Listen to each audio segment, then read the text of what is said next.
Hey there, ladies and gentlemen. Welcome back to Chucklesluts, the number one place on the internet where you come for the sluts, stay for the chuckles. You're at our 21st episode. We're drinking about it. My name is Samuel Locke. I'm Shannon Brunetti. I am Zachary Clapperidge. You sure as hell are. And That's right. And just like every episode nearly in the history of ever, we're going to start off with our inaugural segment called the World Doe. Who wants to start us off? I can. Yes. So mine's not really weird. It's just really funny, especially if you have been in the armed services, specifically the U.S. Armed Services. A woman posted to Twitter literally yesterday that the U.S. Marines sent her an entire box of piss. She mistakenly got sent a bunch of drug samples, urine samples, to her address, and it's just like an entire box of jars of pee. She just got a shit ton. That's when you said that, I assumed that it was just like a box, like a bag in the box with just like loose pee. Dude, I wasn't even thinking of a bag. I was just thinking like someone just pissed in a box and sent it to her. But it would get wet and fall. That's gotta be some kind. I mentally went through they pee through the box, so put a bag in it. But I could pee in a Target bag, throw it in a box, and ship it to like North for sure. Extra packaging is ruining the environment. Zach, it's ruining the environment. So they just to save on did packaging. It have a hazmat sticker on it? Because that's super hardcore. No, so apparently this woman, Andrea Fisher, she posted a picture of it was addressed to her. So it had her name on it for some reason. And it had a return address of Commanding Officer 22nd Marine Regiment. And then she opened the box and there's all these little jars of like piss testers. That's so funny. Did it say the actual name of the sender? Because what if it was like an ex-boyfriend who was like, oh no, I accidentally did that? There was no name. It was just the rank. Then it was probably an ex-boyfriend. It was probably an ex-boyfriend. As a dude in the armed forces prior, my thoughts on this is like, I imagine a commander just kind of like waiting back for PP tests and like just months go by. He's like, where the fuck are my pee tests? I didn't think about that part. The people who are actually waiting on the pee. No, and the best part is I guarantee there's like one or two private or specialists who are like freaking the fuck out because they got something in their system. They're like, I'm gonna get demoted. I'm gonna get fired. This is literally the most luckiest day of their fucking lives. For sure. This is one of those in like Hollywood where it's like no news is good news, but with this it's like no news is definitely bad news. Yeah. or even better yet, like they're like freaking out and they don't get their test results back, so they're just sitting there like, when is it going to happen? And they just like it's just lording over them for months on it. They just don't know. That's terrible. Literally, for sure. I'm just imagining like on her side, she's like, okay, I get this giant box from what? Opens it. What? What are these? Oh my god, it's piss cups. Like the only way it could get any better if she goes like full Johnny Depp about it. Just I got a jar of pee. I got a jar of pee.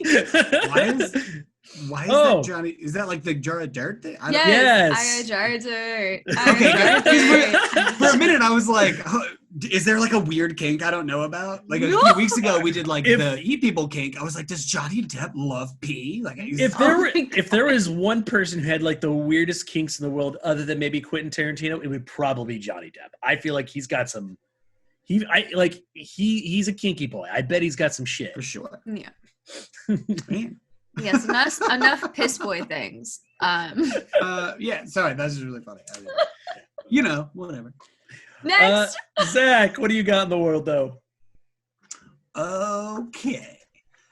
This is so I'm gonna branch out from my normal tinfoil bullshit. And this might be a little dated. I don't know like when this actually happened, or it's been in the last like 3 or 4 years. However, I recently became aware of the fact that there is a Russian reality TV show that they are trying to start. It has not yet started, but it is in production, and it is an actual fucking Hunger Games. It is called Game 2 Winter. And so I am not, you can look this shit up. It's crazy. Sounds like PUBG. So this was set up by, just like the Hunger Games, by a bunch of like rich oligarch Russian billionaires or whatnot. And they funded this thing to where they reached out to people. So they wanted 30 contestants. They were going to go out into the Siberian tundra and they had to just survive for 30 days. The last person surviving and or the person with the best ratings won. And the winnings were not like, there wasn't like a single thing. It just basically said, if you win, you get to live forever a life of luxury. Now, where it gets crazy is that in the rules, you sign away your life. Because in the game, you are allowed to murder each other. They are allowed to watch people fucking die. And they, just like in the Hunger Games, if you get sponsored by people in the game, like you can get like gift packages and whatnot.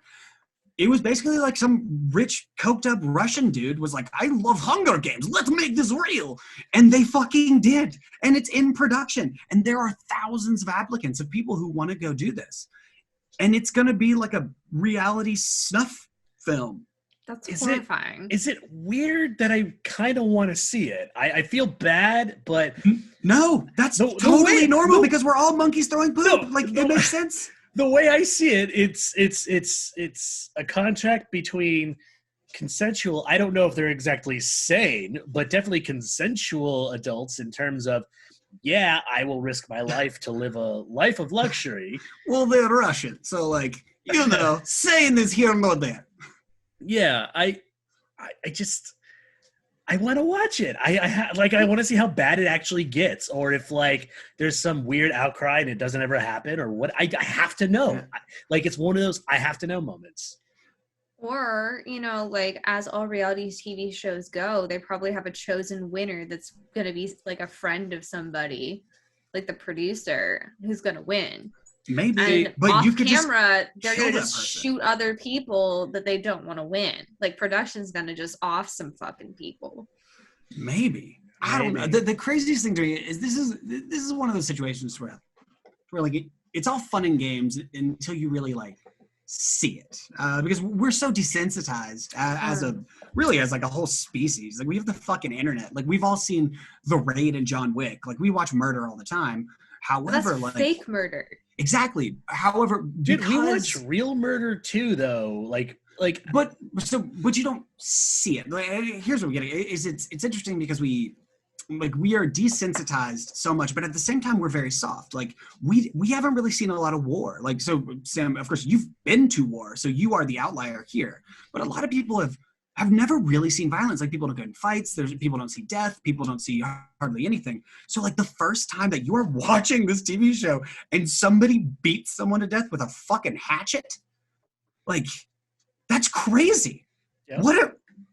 We're fucked. It sounds like PUBG is what it really sounds like, because PUBG is kind of in a Russian Slavic environment, and there's probably weapons hanging out everywhere.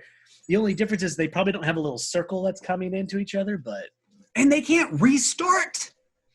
They fucking die. You have 1 quarter, bitch. Make it count. Oh my god, that's so good, dude. I read this like 3 weeks ago, and I've been waiting to talk about this because it blows my mind. Because I think it would probably happen. That's what we've come to. When you read dystopian novels and all these things, like remember The Running Man, that old fucking crazy movie where you put criminals, like that's coming. Yeah. The book was better than the movie, TBH, but it's late stage capitalism at its finest, ladies and gentlemen. That's exactly what it is. And the fact that Elon Musk wants to make indentured servants a thing on Mars, history repeats itself. I'd be a Martian indentured servant. This is just the Colosseum 2.0. Absolutely. Yeah. 100%. If you give people a reason to cheer and make them excited, people don't care. Like all people just want to be entertained, and they don't care what it's about as long as they're told that they won't get in trouble.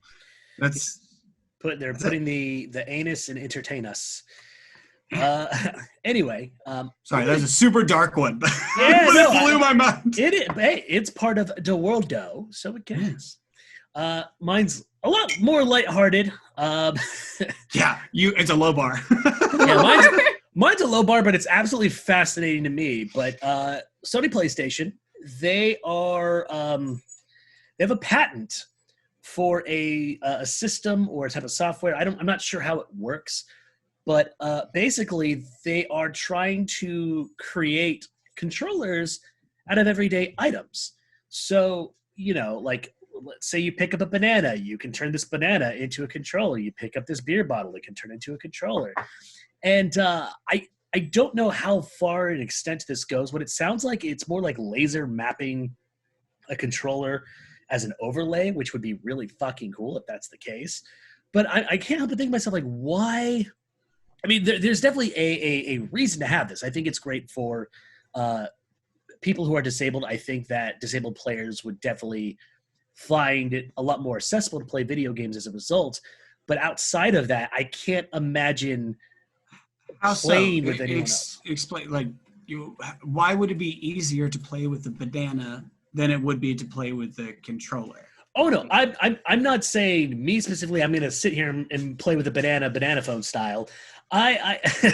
For sure, but I'm asking, like, theoretically, like, I don't necessarily understand, because all this sounds like to me is that people would just pick up, like, vibrators and play PlayStation with a dong. That's all I think. So outside of cyberpunk thoughts, the idea is let's say maybe you have an Xbox controller that you like, but maybe it doesn't work on PlayStation. You could technically map it out to make it work. Or maybe you're an old school gamer. Maybe you have like a Nintendo controller you want to map out. That would also work. Or maybe you even have like a custom design where you, like, basically they're trying to free you of a standard design of controller, because you might want to work with something else, like a keyboard or a banana. Or if you're a dude with one arm and you can only play with one hand, all of a sudden you can sit there and map out a custom design where all you need is one hand to play. So that I get. So that's what I was asking. That's like the main thing, because like, in my mind, that it seems like a frivolous venture otherwise, because for one, like, especially with like the new PlayStation stuff, like, one of the most important things about the PS5 is the haptic sensory stuff. So when I think, like, why would you do anything else when there's like millions of dollars of technology in it? But I do get, if you only have one hand, being able to like do that, or if people that have like are missing a finger, or when you have like lobster hands or different things, like being able to like find a way to make it work. But I would love to learn more about that, because that's super interesting. And can you imagine the Twitch games though? Like, everyone, like, you have a bunch of random items and the mapping's like relatively easy. It's like choose your weapon and you have to use whatever you pick up as a controller, no matter what it is. I really like that. That sounds like fun. That is interesting. Shady, you're our biggest Twitcher. Have you seen the videos of people that play like Call of Duty and they do it with like a Banjo-Kazooie drum kit or something? Have you seen that? I've seen people play The Elder Scrolls with a race car. That's so funny. It's one of my favorite Twitch things, is to watch people play like intensive games with stupid stuff. Again, I watched a guy he was playing Call of Duty with a specifically it was either Donkey Kong or like Banjo-Kazooie, but it was just a drum kit. Like, there was only like 3 things you could do. And so he programmed it to where if like you tap 3 times, it would look up. You tap 3 times and like waited and tapped a 4th, it would look down. And if you went like, ooh, ooh, it would like go to the left or right. And he got 1 kill and he lost his goddamn mind. Like, went insane. And I was cheering. Like, I was jumping out of my fucking pants. He must have been just like bongoing as fast as the fucking wind, go. For sure. It's so funny. He also the clip that I saw was only like 45 seconds, but I bet he did that for like 14 hours before he got 1 kill. Just bongoing. If I were to try any peripheral on any game, and this actually makes a lot of sense if you think about it, I would use like a full flight joystick for Super Smash Brothers. It makes all the sense in the world because it's based on movement. And the thing is, with a massive joystick and your side buttons, you could do some fucking damage that way. Like, because a full joystick has a lot more. Because the game is more about movement than it is necessarily the moves that you make. And if you have this giant joystick that you have more control over versus your thumb, you could fuck some shit up. See, I would think it would be better for like a Tekken or something, to where Because like so traditional fighting games are all about like your movement of like a quarter turn versus a full turn or half turn. But like in Smash, because don't fucking play with me in Smash. I will smash anybody. One of the biggest things is you don't the movement of the joystick is less important than your ability to like dodge, roll, and do different things. So like the buttons are more important. But fucking in Tekken, like classic old school, like to where like the difference of a quarter turn and a half turn are so huge. Oh hell yeah, man. Get like an airplane joystick, get down. Yeah. So we're going to move on. Let us know in the comments section below if you're watching this on YouTube. What would you want to play with and for what game? Moving on, we're going to move on to one of our new segments called Landing Party because it turned out to do really well the first time. So we're jumping into it the second time. It was a lot. It was fun. It was a lot of fun. So the question for this segment, or I guess the situation for this segment, is that we are taking the USS Enterprise because I can't think of any other ship that would do that. We're going to go to a planet that has about roughly 10 times the gravity of Earth. Yes, it's very heavy. Probably need some Weight Watchers. With that being said, who do you bring to handle this world at large? Are there any other stipulations? Like, does it have to be like Earth-based people, superheroes? Like, do I have any other stipulations? What are the inhabitants of the planet? Let's say there's rock elementals on the planet, because that would be the only thing that could possibly live there. Or yeah. Okay. Who wants to go first? I'll take it while you guys are thinking, because I've thought about this. Mm-hmm. You need someone who is super heroically not human in terms of their limitations. Someone who could take a punch, someone who doesn't mind being kind of this around them heavy setness. So the one person I could think of right away, Colossus from X-Men. He would. Oh, for sure. He'd be just fucking fine on that planet. He'd be like, "Oh look, it's very nice here. Let's go punch a rock in the face." Yeah, absolutely. And he has the like the biometallic sort of I can't remember. There's a specific word for what his metal is. But yeah, if he was in his metal form, 100%. Like he is almost impervious to like any of that, and he has the strength of like 100 people. Absolutely. Yeah, I think he would feel right at home there. Mm-hmm. Is it an Earth-like planet? Like, is there oxygen? Do we have to deal with any other like? No, stipulations? there's oxygen. There's everything. It's just a really fucking heavy planet. Radical. Shannon, you want to go? Or you want me? You go next. I'm I'm in between two right now, and I'm like, I don't know which ones to choose right now. So this is going to be an anime deep cut. I'm going to go with Admiral Fugitora from One Piece.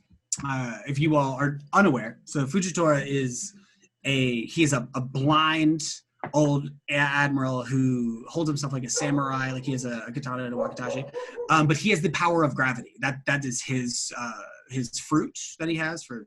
Anyone who watches One Piece, his devil fruit is gravity, and in that for two reasons. One, gravity really means nothing to him because he can upgrade and downgrade his own gravity sense, and two, like he has an immense sense of justice. So like with all these people on this new planet, luckily we have fucking Colossus, who's an awesome dude, at least pre turning into the Juggernaut, because fucking him when he was a Juggernaut was insane. But Fugitora he's very good. He has a good sense of justice. Gravity means nothing to this dude. He also has this crazy like ancient like katana that can cut through pretty much anything. So yeah, 100%. I would take a gravity master out of all of this if we are dealing with a new planet and you have to establish a new civilization. I'll take the super gravity admiral. I choose Violet from The Incredibles. Right. Oh no! Go on. Hear me out. You can't just say that. Go ahead. Literally, she has the force field power, and then gravity doesn't affect her or her force field pretty much anymore. It's just reactionary. What if she falls asleep? What if she falls asleep? Well, we have a gravity master. Who And can how- fucks with the gravity? Well, that's true. What if I fall asleep? But Yeah. Oh, well, no. the bigger question is how long do these powers last? I know that for Colossus, he could stay in that form indefinitely. That's just kind of his thing. What about like when do your guys's, if they do run out? True. That is That is a good question. so. I know Fugitora couldn't do this forever. Violet certainly can't do it forever. And it. Oh my God! Oh, Milton's here. This is Okay, our well then I mascot. changed my answer. Jack from The Incredibles. His powers are endless. That's good. Jack is good. Because he can also turn into Colossus. He can also turn to a fire demon baby. He can also like literally float around as much as possible. And I feel like you can't do. He's indestructible. That little kid is literally indestructible even while Jack asleep. is Like, badass, but he doesn't like speak words. Kind of yeah. important. But like, if you give him a cookie, he'll do anything. But this party's gonna fall apart immediately. Like Colossus is just gonna be doing his best. Colossus can pretty much stay in his form. Hey, Colossus However, babysits the X-Men. He'll be fine. Like, can Colossus stay in his form forever? Are you sure about that? It's pretty much forever. I've never seen a moment where he's like do power down. Like in fact, I actually think his human form is harder to maintain than his like steel form, if I'm not mistaken. If we're using 90s X-Men, I've never actually seen him not out in a of steel form. Yeah. I'm looking this up real quick. These verification. It doesn't say he requires no food, no water, or oxygen to sustain himself during. Wait, that or Casper the Friendly Ghost. Are you? Gravity doesn't affect him. Ghost would be good. Yeah. So wait, let me get this straight. Like Colossus can survive the vacuum of space. Mm-hmm. When he's in his metal form, for sure. I'm just thinking of World War Hulk all of a sudden. Like, why didn't he just like try to like deliver halfway and be like, "Yo, what are you doing out here, bro?" What do you mean? What do you mean by that? Because explain yourself. Explaining myself in the sense that Hulk is hopping from planet to planet, trying to get back to Earth because he's pissed as fuck that he was sent to the outer levels of he's the universe. Pissed because his wife got killed. Yeah, and I guess he came straight back to Earth. He didn't go planet to planet. He came straight back to Earth. Oh, I thought he went planet to planet. I haven't read the series, but that's what I was told. Series in World War Hulk, he was pissed. Like he knew that the ship from Shield came and killed his wife with the explosion. Like he was pissed. He thought his son died. He thought his wife died. And he came to Earth and he was ready for fucking battle. However, Colossus did do a super gangster move, and he was one of the people he didn't really like. Actually, this might have been in Fear Itself, but he didn't stop. Oh, but he was able to like move him. It was cool. But either way, also Colossus would be terrible in space though, because he's a giant chunk of metal. All you got to do is like flick him. And he would fuck! I'm keep changing forever. mine. But Danny Phantom, dope. It's done. It's done. He can stay in his ghost form forever if he needs to. Shannon can't commit to the party at all. No, I can't. I can't. So hold on. So send her ass down to engineering. We've picked our people. The question is like, how do we survive? Because we just debate on people all day. But like, so we have. So Colossus don't have to worry. No food, no water, no air. He's just traveling and punching rock monsters whenever he gets the chance. Danny Phantom, let's talk about his stats, his powers, and how long would he last if he does, or if he just kind of hangs out on the planet and does stuff. I mean, we're assuming that we're going to have to fight the rock monsters. Why don't we just talk to them first? I mean, eventually, like, we could start a civilization. I feel like isn't that the whole point of the landing party? Yeah, I thought that was the point. Okay, tell you what. Do you have a D20 on hand? We'll roll for it. Oh, I got a D20. Yeah, I got a rolling app. Give me the D20. Roll me a D20. Let's see what happens. 13. You talk to Shannon, the rock. what do you got? We'll roll advantage. What Shannon got? What's hilarious is I also rolled a 13. 2 13s! Woo woo! Look at that! 13! Well, let's see. That's what a plus What pluses are you adding? There's no character sheet. I know, right? I know. I'm just pulling it out of my ass at this point. Basically, the rock monsters look at you in utter confusion, but also they don't look like they're going to attack you either. It's basically like, fair. What the fuck are you? My biggest question. Danny could go into the ghost zone, like, of this planet and talk to the spirits. Is that what of the rock monsters? I know nothing about Danny Phantom. I know nothing about Danny Phantom, so you have to explain yourself. Okay, so he goes into the ghost zone. Danny Phantom, he was just the Martin. Sorry, I'm gonna start doing the intro. Basically, he's the son of 2 ghost hunters, and he ends up shocking himself with a ghost portal they created in their basement. And then he had like ghost DNA mesh with his, so he can like phase in and out. And when I say Danny Phantom, I don't mean first season Danny Phantom. I mean peak performance Danny Phantom, where he's accepted that he's like the bridge between the ghost zone and the living world, between like the land of the dead and the land of the living. So like he's like prime like post time skip. Yeah. So he's powerful Danny Phantom. He can he's like been through a training arc. He's been through the training arc. Yeah. You watch anime. You get it.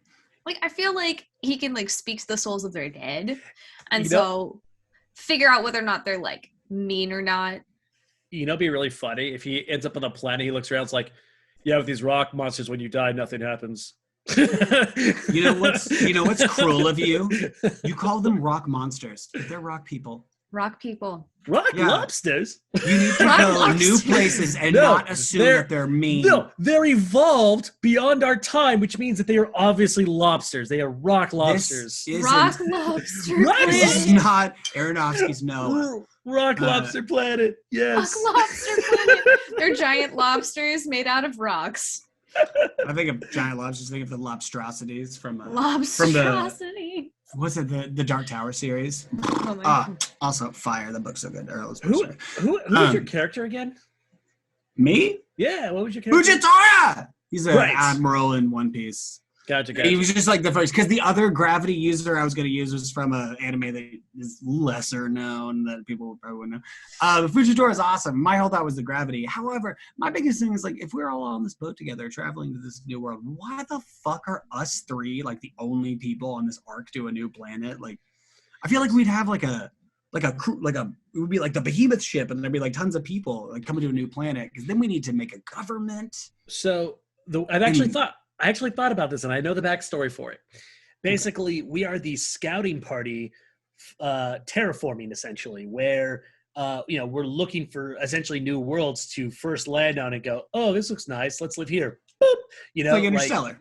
Yeah, kind of like Interstellar, or if you're the Prometheus from Star Trek, and you're doing all these things. So you don't need many people to report on these things, and so we come and report on these things, see if there's natives that can help or harm or whatever, and then it goes back to Starfleet, and then they send out their terraformers to do stuff. I dig it. All right, well,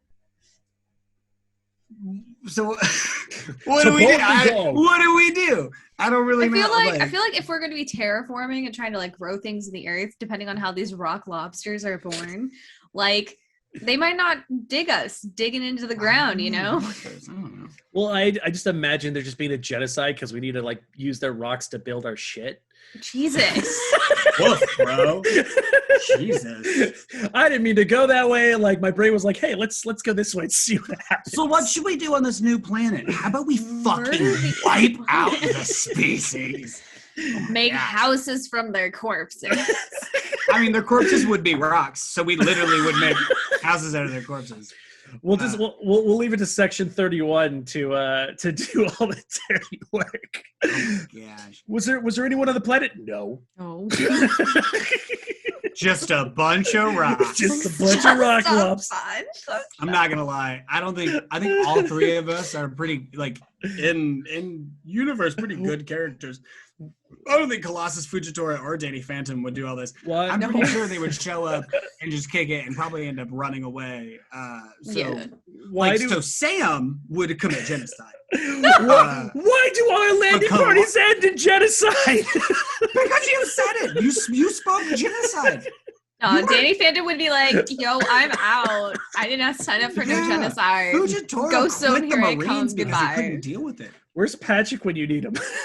Honestly, Danny Phantom wouldn't even be on the ship. He'd just take the Ghost Zone to the planet. Be like, all right, see you on the ground, boys. This whole segment is so much easier when you're like, there are hordes of enemies on an island. When we have to be good people, it's like, oh shit, I don't know what to do. Like, how do you be good?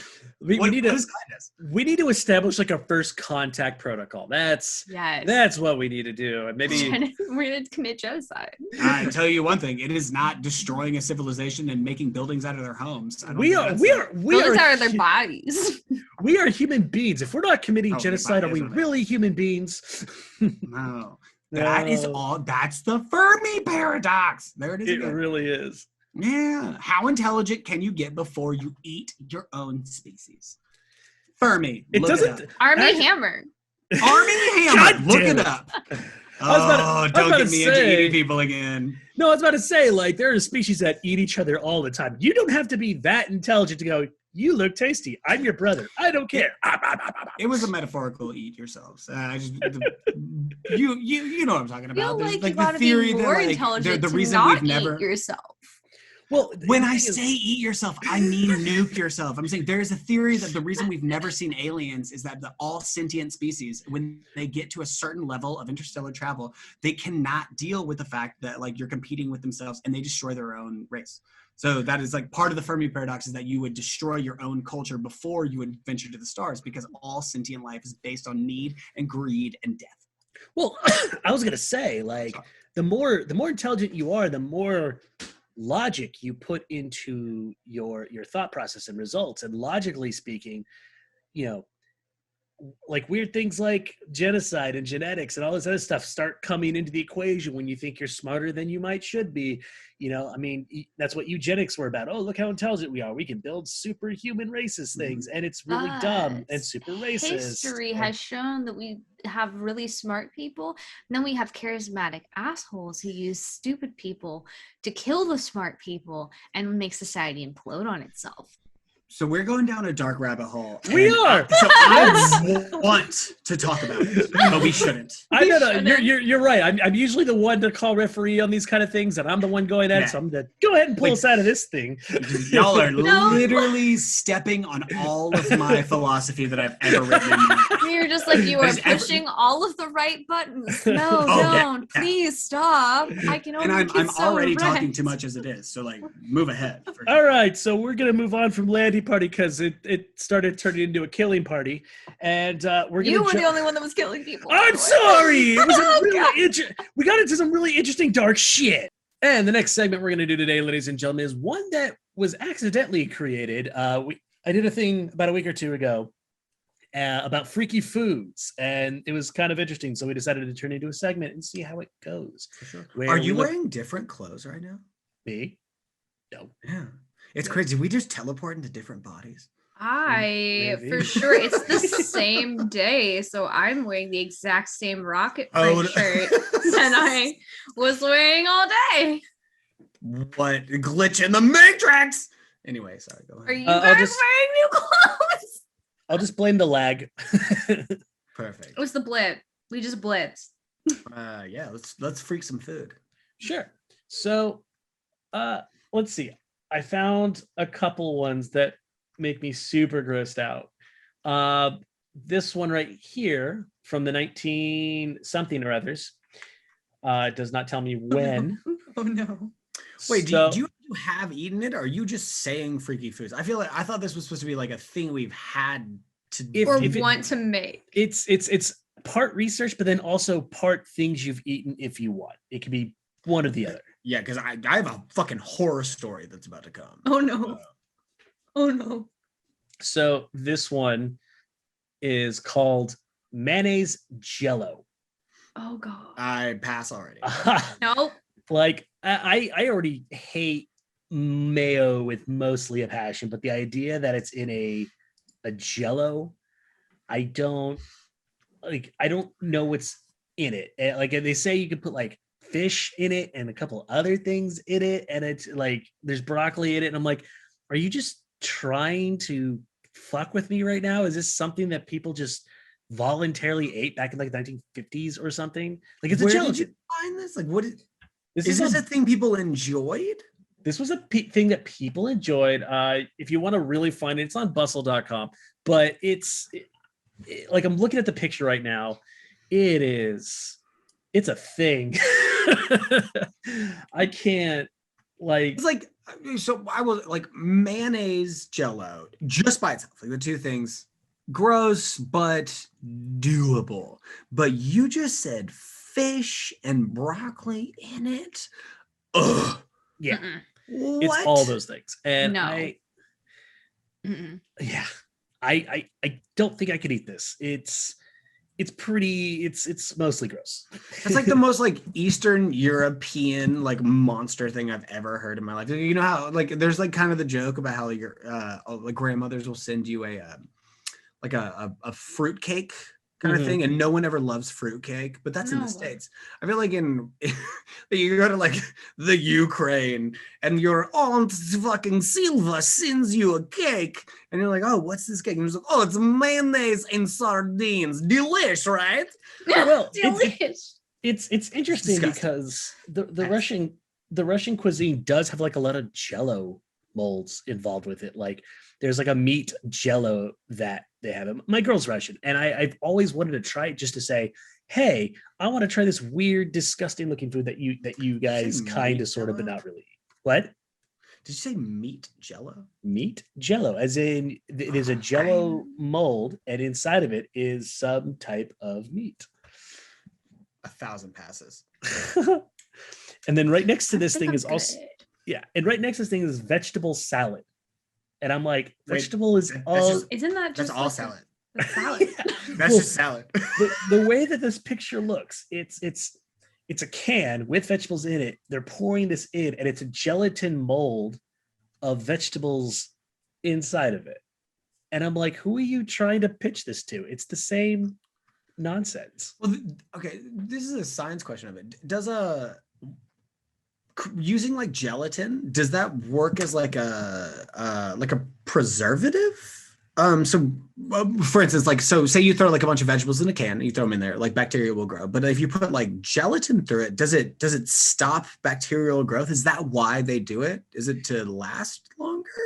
I mean, that makes kind of sense. Maybe Jello was relatively new back in those days, like in the 50s. So maybe they're like, I mean, we've been grinding up fucking horse hooves and making gelatin for a long time. Like it's a fairly normal for at least like several hundred years. Maybe it's like maybe like it just got pro in the 1950s, so everyone was like utilizing Jello mold to be a thing. I'm a pro Jelloist. And then right next to that is tomato banana tarts. I think I would actually try this one. Like it's fruit. It's a tomato with banana slices on top. I feel like that would be one of those things that's like, this is weird, but it's safe enough to try. How do you feel about that, Shannon?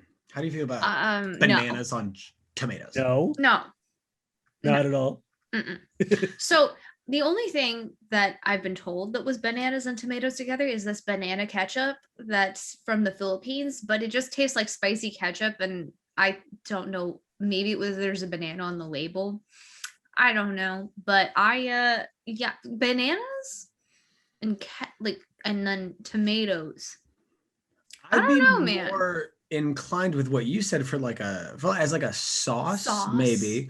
The problem with my thought of having a slice of tomato with like a couple of pieces of banana on it. My issue is like a texture thing. It's not that sweetness, it's a double squish. Any squish. A squish needs a crunch, or a squish needs like a sour or something. Like you can't do a double squish. Let's get Katie in here. She liked the mush. Katie's but no, we cannot have Katie here because she's the mush queen, and she disagrees with everything I say. But I am no double squish for me. No double squish. No, pass. Yeah, no, absolutely. In terms of the weird things I've eaten in this world, I would say probably one of the weirdest things I've eaten, camel meat. Camel meat. I can dig that. What does it taste like? It's like a it's kind of gamey, it's got this like kind of buttery chicken thing going on. I tried it while I was out in Afghanistan. Not terrible. And it made me kind of float my brain into other sections of things I might want to try to eat, like horse, for example. Eaten horse. You've eaten horse. I've eaten horse. I lived in Tennessee a long time. So I've lived in Tennessee too, and this is where my curiosity got the best of me. My ex-wife, during that time, she had horses, and we would get into arguments, and I would just yell, "You know what? One of these days, I'm just going to kill and eat your horses." And she took me seriously for whatever reason, which I think is hilarious. But like, I've always still kind of low-key wonder, like, can I eat a horse? And her response was, you can't, because they're shot with penicillin, like a lot of it. And if you eat a horse who's been shot with penicillin, you will die. And I'm like, okay, cool. But I've still always wondered, like, tell me about your experience with eating horse. I just so I lived near a bunch of when I was in Knoxville, Tennessee. I had a lot of friends who had farms up like in a little bit farther counties, and it was one of those things where they did it wasn't like a cruel thing. It was like if a horse broke its leg or something that's like they used everything. This is also like, so this comes to the same family. I also ate like turtle soup. I ate bear. I ate tons of things because they would like because they had a big farm. So like often like brown bears, like small brown bears would come and try to kill their livestock, and you would have to shoot the brown bear. And rather than just like let it die, you would eat it. Same with like large tortoises, like horses, whatever. The horse was gamey. It was a lot like venison with a little, it tastes like sweeter than venison. It was a little weird.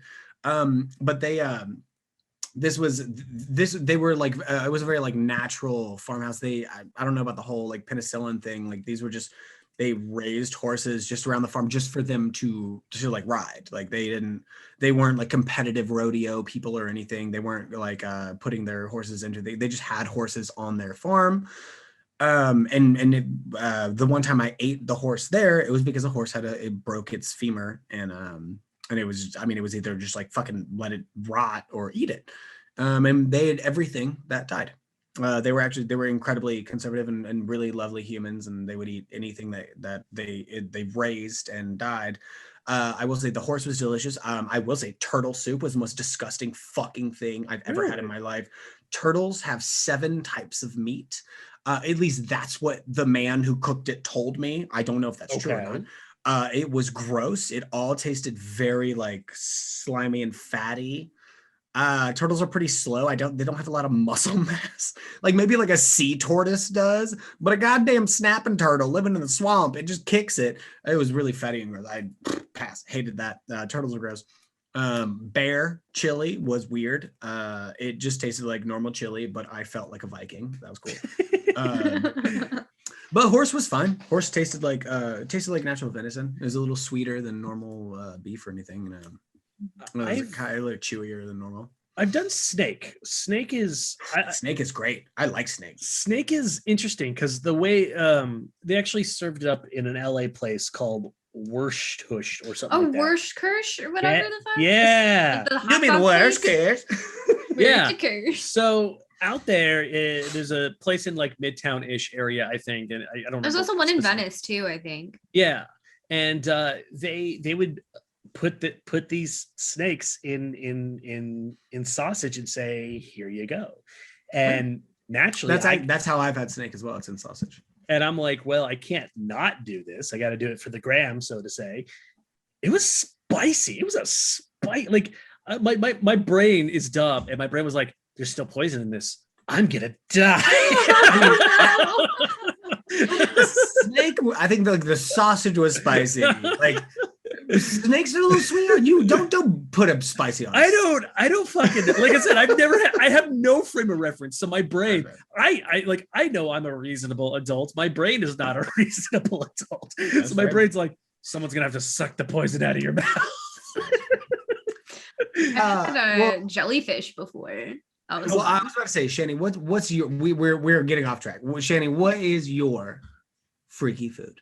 Well, my freaky food. It's not the jellyfish. Jellyfish was actually very delicious. It's if you took like I don't know. It tastes kind of like a salty, rubbery noodle.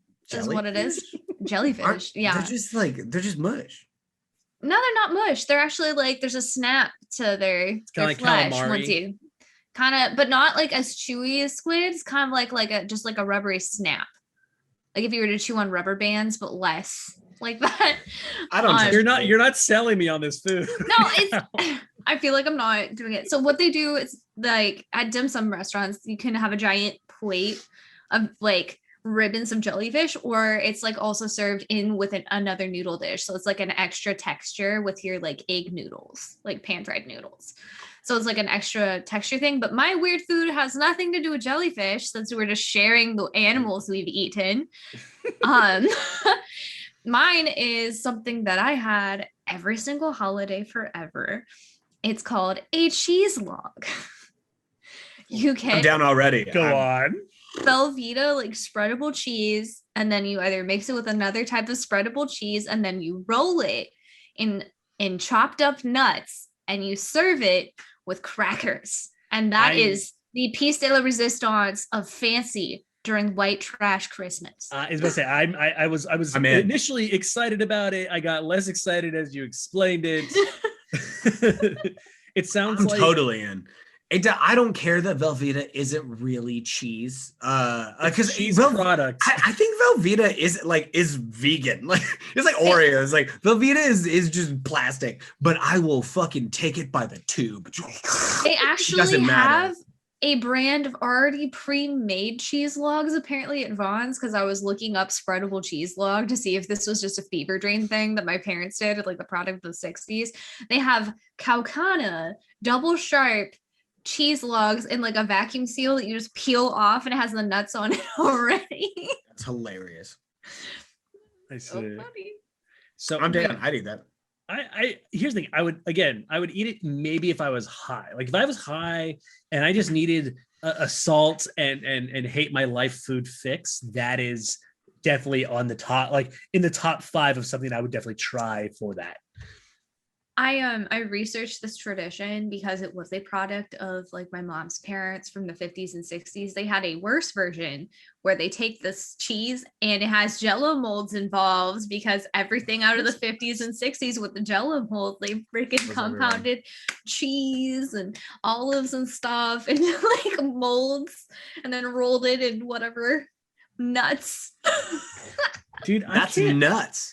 I can't imagine how like difficult it must be to cook back then, because you don't have like microwaves or this, and like it must have been a absolute fucking chore to cook way back in the day. Like it was stovetop or oven or nothing.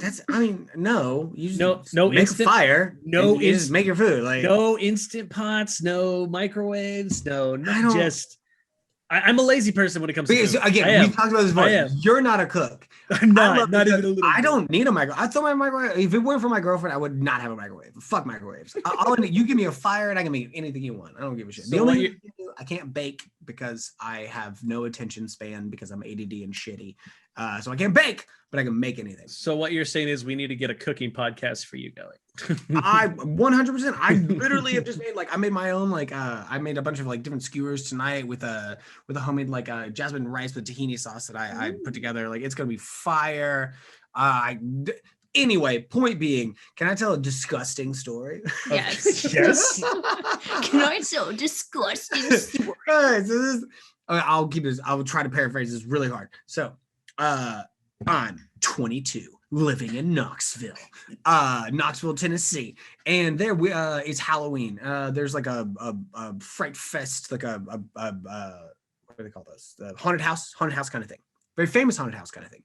The haunted house is whatever, but they offer normally the tickets are $40. For $80, you can do the challenge. The challenge, they say you have to do 3 things. And as you go through the normal situation, and then at the end, if you can complete 3 tasks, and they tell you, they're it's going to be terrifying and scary and awful.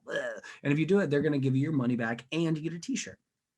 I was a bit gung-ho and stupid, as I still am, and I did it. So I signed up, they did it, we went through the whole thing, and when we get to the end of it, I expected to be lay in a coffin full of snakes, or fucking do something scary. It was not. It was 3 fucking eating challenges. No. And I don't like that. I get grossed out. I've eaten a lot of weird things, but it was rough. So 1, we'll go through this. It was bad. And again, so it was me and like 8 dudes, and the other 8 dudes are like big, giant redneck, typical like Tennessee looking boys, looking corn fed and blah, blah. And the first one was pretty easy. They brought each of us out a 10-gallon like Homer bucket. In the bucket was a bunch of water and like giant minnows, like 4-inch minnows, just swimming around. And the guy goes, "You have to reach in, grab 2 minnows, and you have to eat them alive." And they're again like 4 inches or so. Sushi. Exactly. And I mean, again, not the worst. You know what? All of us did. I think one guy didn't do it. All of us like, bite it. It was disgusting. It was awful. Whatever. We killed those. It was disgusting, but we did it. Next one, they're like, okay, cool. Y'all are pretty hard. Let's do this. And so they bring in these trays, like giant cooking trays. And on the trays are what look like kind of brownies. Like they're brownie shaped. They're about like 2-inch, 2-inch little squares. And then we're kind of looking at them. I'm like, what the fuck is this? And they go, have you ever heard of Rocky Mountain oysters? And I was like, yes, but those don't look like Rocky Mountain oysters. Rocky Mountain oysters are like pan-seared grilled ox testicles, but typically they are done and they are like cooked and they're done as like a delicacy and it's beautiful. These were not. These ones they were cut squared and they were just pickled.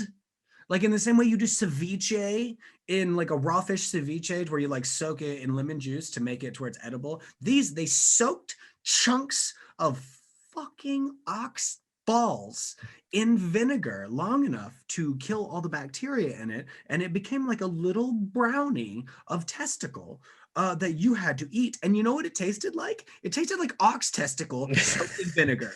It was one of the most awful things I've ever done. I hate vinegar too. It's by itself. It was terrible. And like, so, and we tried, and so you had to eat 2 of them. And again, it was like 2 by 2, not that big. And it's me, and now at this point, like 7 big, like corn-fed, looking Tennessee boys. And I kill both of mine, almost puke several times, but I throw them down, and I look around. Everyone else dies. They're done. They quit. They can't do it. I'm super proud. And in my head, I'm like, oh my God, I hope the next one's easy. Did they at least give you a chaser or something? Or no, was it just raw dogging it?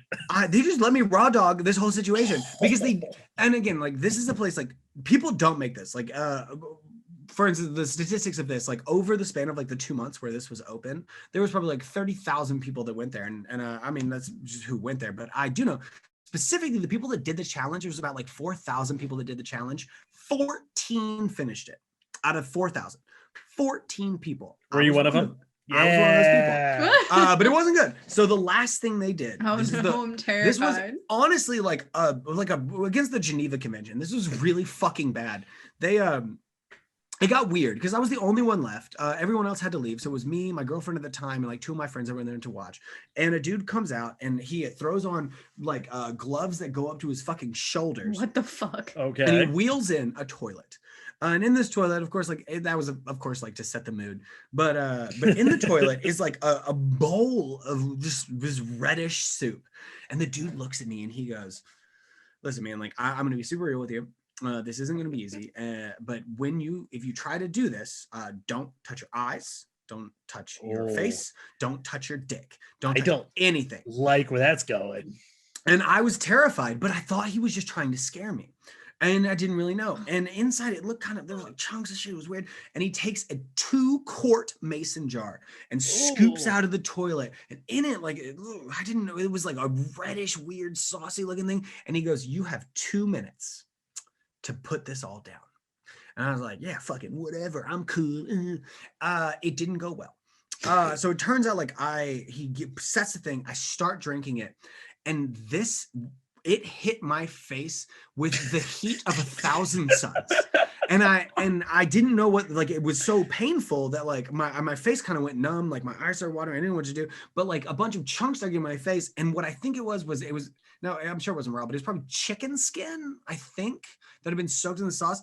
And it was this chewy skin. So I had to reach in and I pulled out all these things and I was eating these like chunks of fatty flavor and I gained all this. And then I just started chugging down because I was 22 and my girlfriend was watching me. So I couldn't look like a bitch, but like inside I'm dying. I don't feel good. And I'm chugging down this red sauce.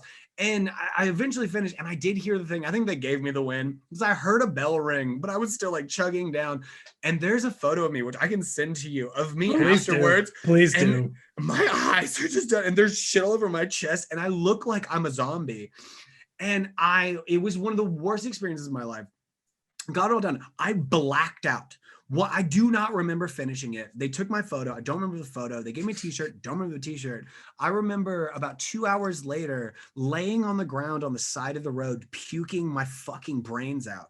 And later on, like a couple days later, finally, when I started to feel better, I like reached out to someone that I knew that worked there. And he goes, bro, why did you do that?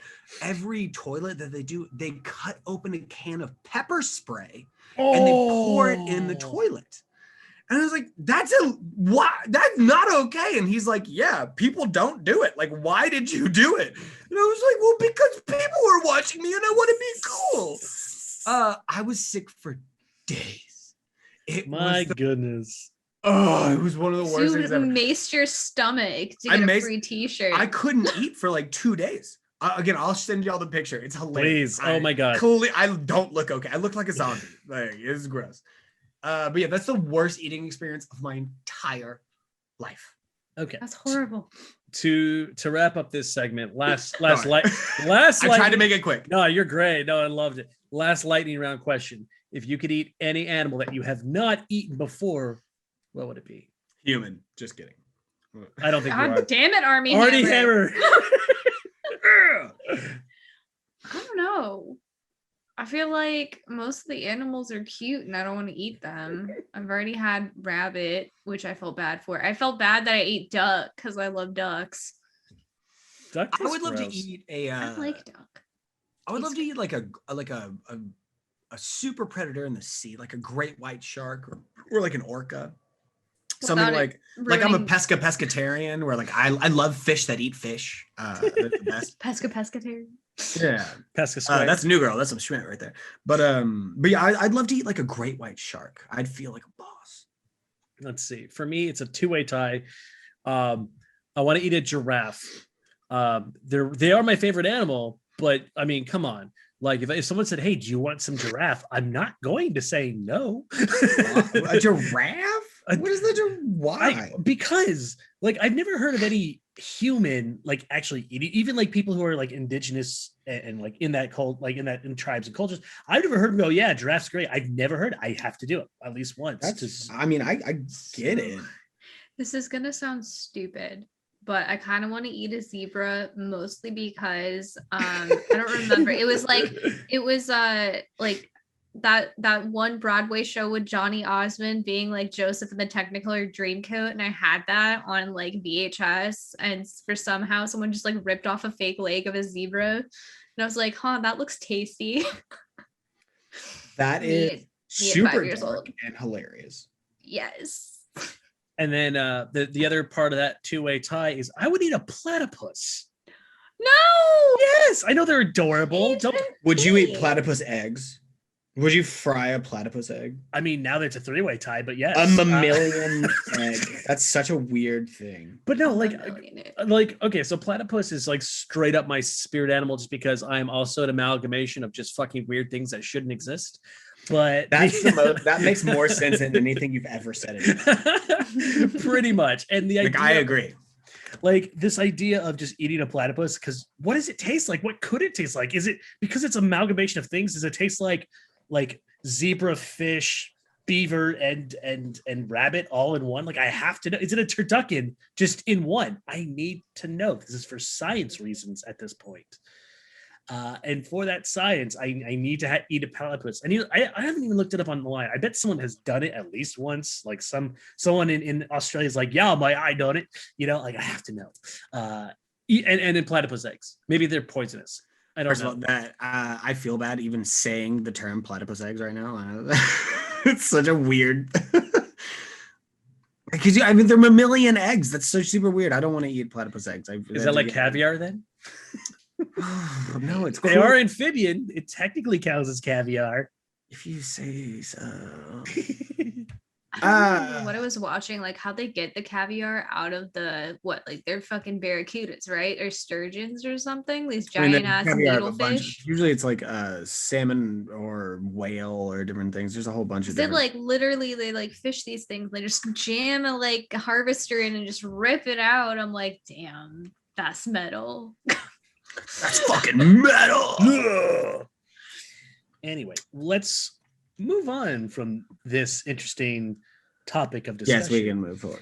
And we're gonna jump into our last segment of the night, the hills we die on. I think I will go first. I want to say this one's silly, but I think there's not a single person who wouldn't die on this hill, unless maybe you're an Uber driver or something. But I hate backseat drivers. I hate them. Driver? I hate them so god. You hate what? Yeah. Backseat drivers. I hate them so much. There's nothing where because the thing is driving. I'm not gonna say driving is stressful, but I have a certain way. That we're in LA. Driving is very stressful. It is very stressful, and in California in general, it's stressful. And for me, I need to keep my eyes on doing things. And when I have someone in back of me or on the side of me going, I don't like the way you drive. You shouldn't brake that hard. Hey, there's someone in front of you like 300 feet away. I just want to turn to to these people like, bitch, do you want to drive? Because it just boggles my mind. It's like I'm driving a 2,000-pound item 80 miles in a forward direction, and you want to play John Madden here? Fuck off. You know what? You're gonna get mad at me. You seem to me like you might be a backseat driver. I'm not actually. So you have a lot of words to say. I mean, mine is having a podcast. I'm just saying, like you feel like a backseat driver to me. I'm not actually. My driving past, I actually used to race a lot in Tennessee. I had a 2004 Pontiac Sunfire. And expand on that. I don't care what car you had. What do you mean you raced? Like at red lights or like on a track? As in like back 40, no one around, a bunch of soldiers, no place. And, we would go out there every other Saturday night or so, start placing bets and shit. That's the coolest thing about you. That's the coolest thing I've ever heard you say. You're just like, I was fucking Tokyo drifting. Dude, let me tell you what, I lived a completely different life during my Army days. Like I have so many Army stories that would make you go, oh my God, you did fucking what? And this is one of those moments. I was racing around for a good year. I was pretty decent. Learned how to do the drifting and everything else. One night I was going to town on another car, and I overcompensated on a turn, and I flipped that bitch. I flipped it right the fuck over, and it's not a good time. Like the movies don't really prepare you for anything of that nature, because the scariest part is not necessarily that you're rolling over. Like the scariest part is hearing the crunchy sounds of like all the glass and stuff. That was absolutely terrifying, because you don't know it's just the glass. I mean, all cars are like super enforced to flip over, but when you hear that glass crunching, you think it's the top, and you're going, oh God, this is how I die. This is cool, but this is how I die. You ever been in a bad wreck, Shannon? Nope, I have not gotten in a car accident ever. Have you ever broken a bone? Nope. Have you ever been hurt? Not your heart. You're so lucky. Oh my God. I've been in several car wrecks and I've broken 2 bones account. It's so fun. It's interesting because so Sam, I totally understand. Like there's something surreal to where time slows down. If you're like reading in a book and someone's like, oh my God, like time slowed and I saw things happen. That shit's real. Like when you are in a car wreck, I remember. Like, I don't remember what I did 2 weeks ago, but I remember exactly every sound that happened when I drove. I had a Ford Fusion that I drove off a mountain one time. It was a whole other thing. But I remember how it hit. I remember what the glass sounded like. I remember what the car sounded like. I remember everything. So I totally understand. Also, we are past backseat driving. We should go back. Oh, yeah. So backseat driving. Right. Minus my super cool racing times. Don't backseat drive. Just don't do it. I mean, even really is the worst. And it like I know everyone uses Uber this time. Everyone uses Lyft at this time. Like, just let them get to you to where you need to be. Don't be that asshole who's like, I know a shortcut. Like, just let the guy or girl or person just do their goddamn job. The worst thing in the whole world is going like, hey, it's green. It's like, bitch, it's been green for half a sec. I know it's green. If you tell me, Or the people that do like the honk when it becomes green, it's like a half second and they're like toot and you're like, oh, I'm getting mad hearing horns. Like, okay, horns are okay if you are doing something wrong. I'm okay with. I've been honked at where I do things wrong, and I'm like, okay, cool, thanks. If you are at a green light and you are that person who just can't fucking wait, I will literally. I've done this before. I will stick my head out the fucking window and go, "Shut your fucking horn!" I've done it. I have no problem doing it. Anyway, to move on from my thing, yes, I will die on that hill. Do not backseat drive. Just don't do it. I agree. Shandy, go ahead. What you got? What's your hill? I mean, I thank everybody who's working in a minimum wage cashier position right now, but a couple of times I've had very nosy cashiers talking about the things that I've purchased. Really? Just seeing how loud I'm being right now, which may or may not have been Plan B. At CVS. Not recently, but this is just the time that just so like, you know, right. I fucked up. I'm an actual adult. I've been an adult for a while. I had like the pharmacy was closed. I would have bought it up there for the no judgment people who run the pharmacy, but I had to go to the fucking front of the store because the pharmacy was closed.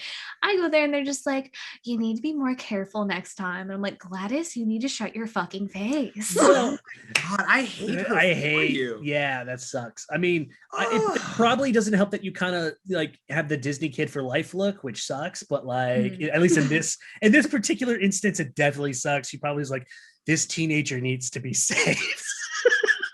I'm just like, hail Satan, and also fuck off. That's the worst. I hate that for you because I know, like, and it's also because there's a stark difference for like, because if a guy goes and buys Plan B and he walks up, it's like if like a dude's at the register, he's like, dope. I bet you had a good night. But if a girl goes up, it's just like, what have you been doing? That's like the typical fucking guy versus girl situation in the world. For you. The thing is, I've always been mortified about that stuff where it's like, if you're buying contraceptives, it doesn't matter if you're actually a guy or a girl. I think everyone's kind of like this in real life where it's just like, if I'm buying condoms or even Plan B or whatever, like there's a level of like internal embarrassment of doing these things because you absolutely, you are because the thing is, you are being judged. Even if they don't say anything, they don't give you a look, you just know because it's like it's in you that you kind of do that in a way. Have you ever gone to buy condoms and even though you only need condoms, you also buy like milk and like a steak and like I pick up cereal and it's like no, like I just happen to be getting these, but I normally would be now that I'm a little older, I don't worry about this shit, but when I was younger, I would be like, oh, no, these are just in case. I came to the store strictly to pick up my grocery list. I worry about the condoms. I actually have a story about this. This is to preface. This is not to brag. This is not a thing. This is just what happened. Okay. So I was buying condoms and they are of the Magnum quality. And